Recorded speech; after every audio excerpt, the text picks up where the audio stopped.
2026 සිංහල අලුත් අවුරුද්දේ වෘෂභ ලග්න හිමියන්ගේ පලාපල පිළිබඳව ගෙනෙන කෙටි සහ පැහැදිලි විග්‍රහයයි මේ. ඉතින් මේ ලබන්නා වූ නව වසරේ ඔබේ ආර්ථිකයේ විවාහයේ වගේම විශේෂයෙන්ම පරිස්සම් වෙන්න ඕනේ දේවල් ගැන ඉක්මන් අවබෝධයක් අපි මේකෙන් ලබා ගනිමු. පළමුවෙන්ම මූල්‍ය සහ වෘත්තීය පැත්ත ගැන බැලුවොත් ඔන්න විදෙස් ආදායම් සහ විදෙස් ගමන් වලට නම් මේක මාරම සුබ අවුරුද්දක්.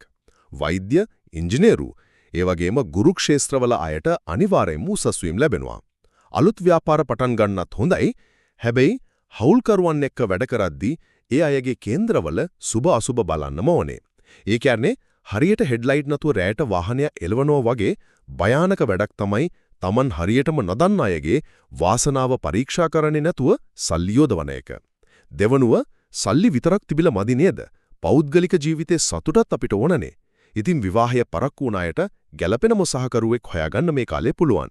ඒත් මෙතනදී මම ඔබෙන් අහන්න කැමති ඔබ කොච්චර ආදරේ කළත් විවාහයට කලින් කේන්ද්‍රේ ගැළපෙනවද කියලා හරියටම බැලුවද? අවසාන වශයෙන් මේ ලබාගත් සාර්ථකත්වයන් රැකගන්න නම් අපි අවදානම් ගැනත් හිතන්නම ඕනේ. අනවශ්‍ය වාද විවාද, ඒ වගේම විදුලිය හෝ ගින්දර ආශ්‍රිත අනතුරු වලින් ගොඩක් පරිස්සම් වෙන්න.